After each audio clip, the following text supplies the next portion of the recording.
മാധ്യമപ്രവർത്തകയോട് അപമര്യാദയായി പെരുമാറിയ കേസിൽ നടൻ സുരേഷ് ഗോപി എം.പിക്കെതിരായ കുറ്റപത്രം കോടതിയിൽ സമർപ്പിക്കുന്നത് വൈകും. കുറ്റപത്രം നൽകുന്നതിലുള്ള സാങ്കേതിക തടസ്സങ്ങൾ ഉന്നത പോലീസ് ഉദ്യോഗസ്ഥർ ചർച്ച ചെയ്തു. 2 ആഴ്ച കൂടി കഴിഞ്ഞ് കുറ്റപത്രം കോടതിയിൽ സമർപ്പിക്കാനാണ് പോലീസ് നീക്കം.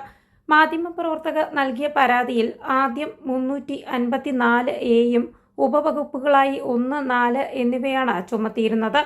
തുടരന്വേഷണത്തിൽ മാനഭംഗപ്പെടുത്തണമെന്ന ഉദ്ദേശത്തോടെ സ്പർശിച്ച കുറ്റത്തിനുള്ള 354 വകുപ്പ് കൂടി പോലീസ് ചേർത്തു. മാധ്യമപ്രവർത്തകയെ സ്പർശിച്ചത് മനഃപൂർവ്വമാണെന്ന അന്വേഷണ ഉദ്യോഗസ്ഥന്റെ കണ്ടെത്തലിനെ തുടർന്നാണ് 354 വകുപ്പ് കൂടി ചേർത്തത്.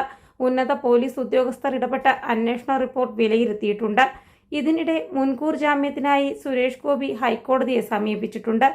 പുതിയ വകുപ്പ് കൂട്ടിച്ചേർത്തതിനാൽ അറസ്റ്റ് ചെയ്യുമെന്ന ആശങ്കയുള്ളതിനാലാണ് മുൻകൂർ ജാമ്യത്തിന് അപേക്ഷ നൽകിയത്.